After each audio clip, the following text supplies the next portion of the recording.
Assalamualaikum warahmatullahi wabarakatuh. Waalaikumsalam warahmatullahi wabarakatuh. Kami dari kelompok 6 ingin mempresentasikan makalah kami yang berjudul Bimbingan bagi Anak Berperilaku Bermasalah. Saya sebagai Azhara sebagai pemateri pertama, Rafatul Munira sebagai pemateri kedua, Sarah sebagai pemateri ketiga, dan Syari Saputra sebagai pemateri keempat. Baiklah, yang pertama, pengertian anak berperilaku masalah. Perilaku bermasalah adalah suatu persoalan yang harus menjadi kepedulian guru, bukan semata-mata perilaku itu mengganggu proses pembelajaran, melainkan suatu bentuk perilaku agresif maupun pasif yang dapat menimbulkan kesulitan dalam bekerja sama dengan teman. Bentuk perilaku agresif atau pasif yang dapat mempersulit bekerja dengan teman bukanlah satu-satunya perilaku yang menghambat pembelajaran. Guru harus memahami perilaku bermasalah ini karena siswa bermasalah sering diamati di kelas, bahkan ketika anak menunjukkan sifat aslinya. Pada dasarnya, setiap manusia memiliki masalah penyesuaian emosional dan sosial. Bahkan jika mereka tidak selalu mengarah pada perilaku bermasalah yang berlangsung lama. Guru sering menetapkan disiplin langsung dan berat, seringkali dalam bentuk hukuman fisik terhadap siswa yang menunjukkan perilaku bermasalah ini, karena pengobatan tidak didasarkan pada pemahaman tentang apa yang menyebabkan perilaku bermasalah. Seringkali tidak memberikan hasil yang diharapkan, namun itu bukan tugas yang mudah dan sering membutuhkan bantuan dari profesional psikologis. Namun bukan tidak mungkin bagi peserta didik untuk memahami perilaku bermasalah, dimungkinkan untuk memberi layanan bimbingan dalam pendekatan bantuan kepada semua siswa. Beberapa siswa menunjukkan perilaku bermasalah. Siswa bermasalah biasanya muncul dalam setiap interaksi dengan lingkungan, sehingga guru perlu memahami perilaku siswa tersebut. Selanjutnya akan dilanjutkan oleh pemateri kedua. Selanjutnya, bentuk-bentuk berperilaku bermasalah. Yang pertama ada rasionalisasi. Proses di mana individu merasionalisasi tindakan mereka dicontohkan dengan memberikan penjelasan atas tindakan mereka. Yang kedua ada sikap bermusuhan. Sikap ini menyerupai perilaku agresif karena mengkritik lingkungan, menyerang, mengganggu, dan bersaing dengan orang lain. Yang ketiga, menghukum diri sendiri. Perilaku ini memanifestasikan dirinya sebagai mengasihani diri sendiri sebagai penyebab utama kesalahan atau kegagalan. Orang seperti ini membutuhkan banyak pengakuan dan kasih sayang. Yang keempat ada represi. Terjadi ketika penyebab orang yang mendasarinya disembunyikan dan ditekan di luar kesadaran. Orang-orang mencoba untuk melupakan hal-hal yang menyebabkan dia kesakitan sepanjang hidupnya. Yang kelima ada menyelamatkan diri sendiri. Dia akan menghindari kecemasan dengan melakukan harapan orang lain. Individu-individu ini memiliki harapan dan ketergantungan sosial yang tinggi. Yang keenam ada sinis. Ketidakmampuan individu untuk bertindak atau berbicara menentang kelompok adalah sumber dari perilaku sinis mereka. Menghindari penilaian orang lain disebut sebagai perilaku sinis. Yang ketujuh ada proyeksi. Orang yang menggunakan teknik proyeksi ini biasanya menunjukkan karakteristik pribadi lain yang tidak disukai anak-anak dengan sangat cepat, dan apa yang dicatat oleh anak-anak biasanya akan dilebih-lebihkan. Lalu yang kedelapan ada intelektualisasi. Jika metode intelektualisasi digunakan, anak-anak akan dihadapkan pada situasi yang seharusnya menimbulkan perasaan yang sangat menyedihkan dengan cara yang analitis, intelektual, dan sedikit menjauh dari masalah. Dengan kata lain, ketika seorang individu menghadapi keadaan yang berkembang menjadi masalah, keadaan itu akan diselidiki atau individu akan ingin tahu apa tujuan sebenarnya, sehingga mereka tidak menjadi terlalu terlibat. Selanjutnya akan dilanjutkan oleh pemakaran ketiga. Identifikasi masalah-masalah yang terjadi pada anak, yaitu yang pertama, komunikasi yang tidak memadai antara orang tua dan anak sejak usia dini. Yang kedua, kurangnya kasih sayang yang tulus dari kedua orang tua juga mempengaruhi rasa kemandirian awal seorang anak. Yang ketiga, kurangnya disiplin orang tua terhadap patrik gaya hidup tidak sehat secara teratur tanpa mendukung anak usia dini. Karakteristik perkembangan anak yang berkaitan dengan anak berperilaku bermasalah. Mengatasi perilaku bermasalah siswa dapat dicapai dengan memeriksa karakteristik dan tugas perkembangan siswa. Perilaku bermasalah dapat dipelajari dengan membandingkan apa yang telah dicapai siswa dalam hal tugas perkembangan dengan apa yang seharusnya. Dan karakteristik perkembangan dapat dipelajari dengan melihat masalah yang dihadapi siswa saat mereka tumbuh dewasa. Yang perlu diperhatikan, yang pertama, kesehatan dan perkembangan jasmani. Berdasarkan pengamatan perlu ditemukan bahwa siswa kelas 1, 2, dan 3 memiliki gangguan kesehatan dan perkembangan fisik sebagai berikut. Yang pertama, gangguan gigi, perkembangan fisik yang tidak sesuai dengan usianya dan lebih besar dari teman sebayanya, dan tingkat pertumbuhan yang sangat lambat. Sementara itu ditemukan bahwa siswa kelas 4, 5, dan 6 memiliki perkembangan fisik dan mental yang buruk berupa masalah gizi, waktu respon yang lambat, perkembangan fisik sesuai usia dan lebih kecil dari teman sebayanya. Yang kedua, pengembangan diri. Muncul ciri-ciri yang tampaknya lebih terkait dengan kemampuan dan penerimaan diri dalam konsep diri anak siswa kelas 4, 5, dan 6. Khususnya mulai mengembangkan kesadaran identitas gender. Dan yang terakhir, perkembangan sosial.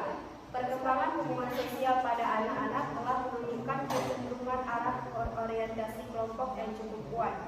Kesadaran akan identitas juga telah membentuk hubungan sosial anak meskipun mereka masih memiliki identitas yang lemah. Selanjutnya akan disampaikan oleh materi keempat. Baik, saya akan melanjutkan pembekalan keempat. Bimbingan bagi siswa berperilaku bermasalah.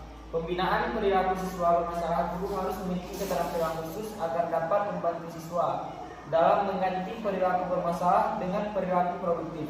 Bagi guru yang berperan sebagai pembimbing dan guru, menggunakan kondisi pembelajaran yang dapat meningkatkan kesehatan mental siswa dapat digunakan untuk menangani.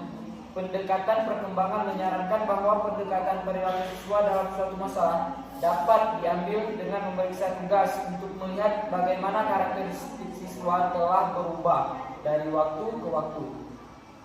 1. Menumbuhkan keimanan dan ketakwaan kepada Tuhan Yang Maha Esa melalui kebiasaan dan sikap. 2.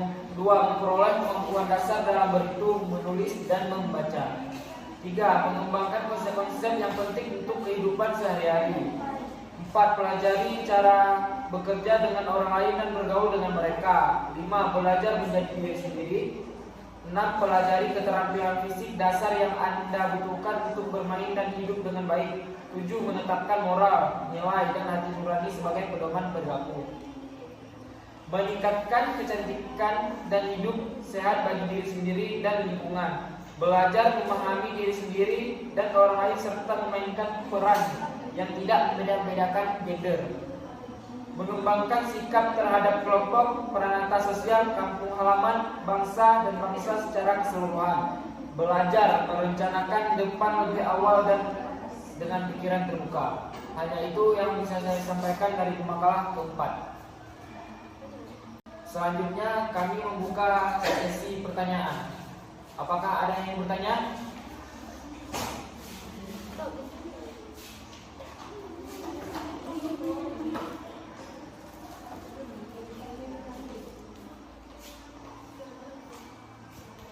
Apakah ada yang bertanya?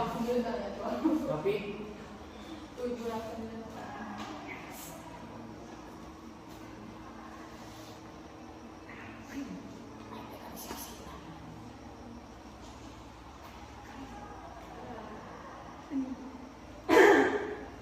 bagaimana upaya agar tidak terjadi kesalahpahaman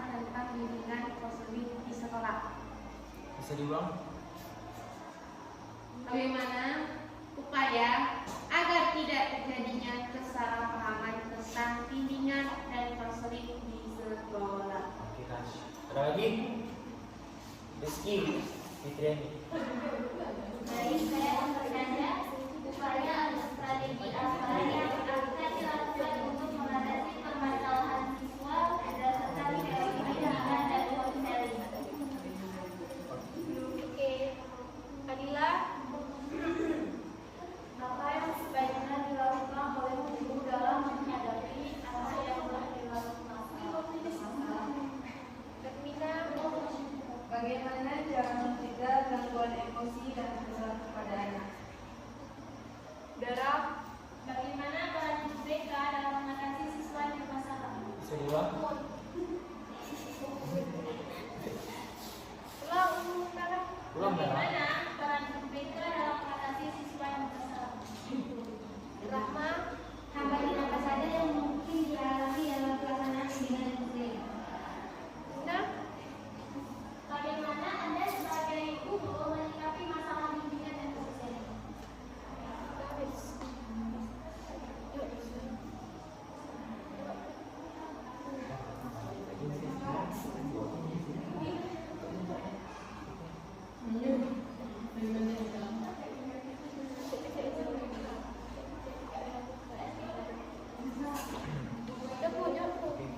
Baik, saya akan menjawab pertanyaan dari Novi Arlinda. Pertanyaannya, bagaimana upaya agar tidak terjadinya kesalahpahaman tentang bimbingan dan konseling di sekolah, kan? Jawabannya, berdasarkan penjelasan kedua ahli tersebut dapat disimpulkan bahwa cara mengatasi kesalahpahaman terhadap BK yaitu guru BK bersikap terbuka dan ramah kepada siswa agar siswa merasa nyaman dengan guru BK dan menganggap guru BK sebagai sahabat siswa yang bertugas membimbing dan mengarahkan pada perilaku yang baik. Apakah bisa diterima? Baik, saya akan menjawab pertanyaan dari Rizky Fitriani. Pertanyaannya, upaya atau strategi apa yang dilakukan untuk mengatasi permasalahan siswa berdasarkan teori bimbingan dan konseling? Yang pertama, kita harus berkomunikasi sama siswa. Yang kedua, membuat ruang BK terasa nyaman. Dan yang ketiga, menjadi pendengar yang baik. Perlakukan siswa dengan baik. Menasihati tanpa mengurai, memberikan motivasi yang baik. Apakah bisa diterima? baiklah, selanjutnya saya akan menjawab pertanyaan dari Rahma. Hambatan apa saja yang mungkin dialami dalam pelaksanaan bimbingan dan konseling? Jadi, hambatannya yang pertama, konseling tidak terbuka sepenuhnya pada konselor atas persoalan yang dihadapi. Jadi dia nggak bilang langsung apa masalahnya sama guru BK. Yang kedua, konseling merasa tidak bebas untuk mengungkapkan persoalannya. Yang selanjutnya, suasana di sekitaran tempat pelayanan kurang nyaman atau aman.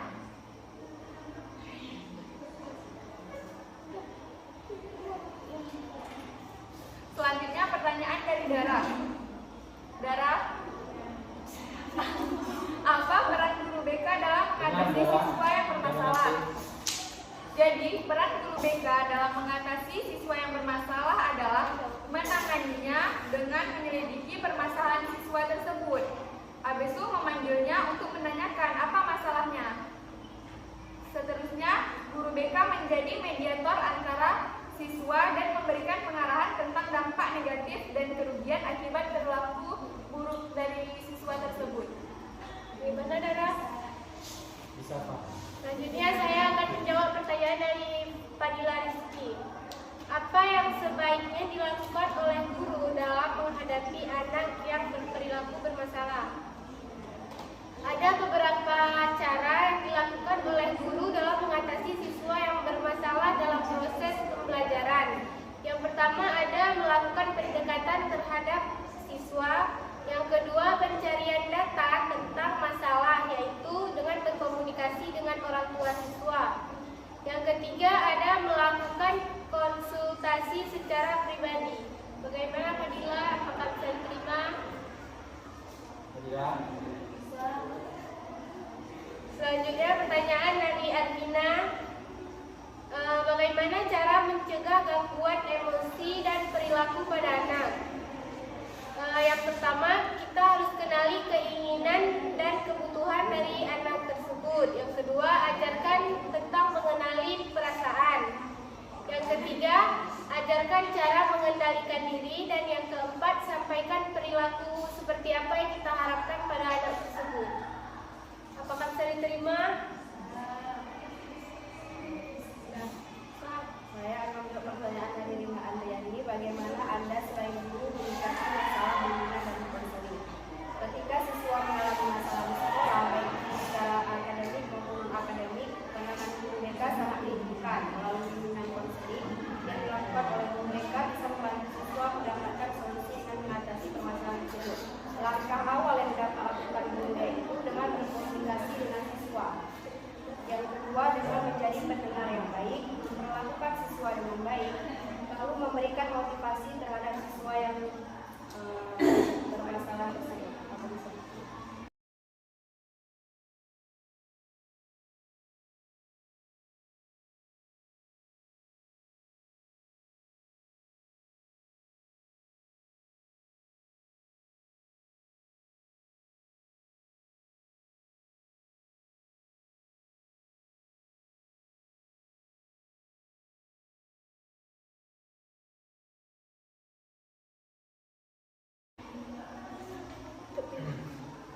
Demikian yang dapat kami sampaikan dari kelompok 6. Lebih dan kurang kami mohon maaf. Wabillahi taufiq wal hidayah. Assalamualaikum warahmatullahi wabarakatuh. Waalaikumsalam.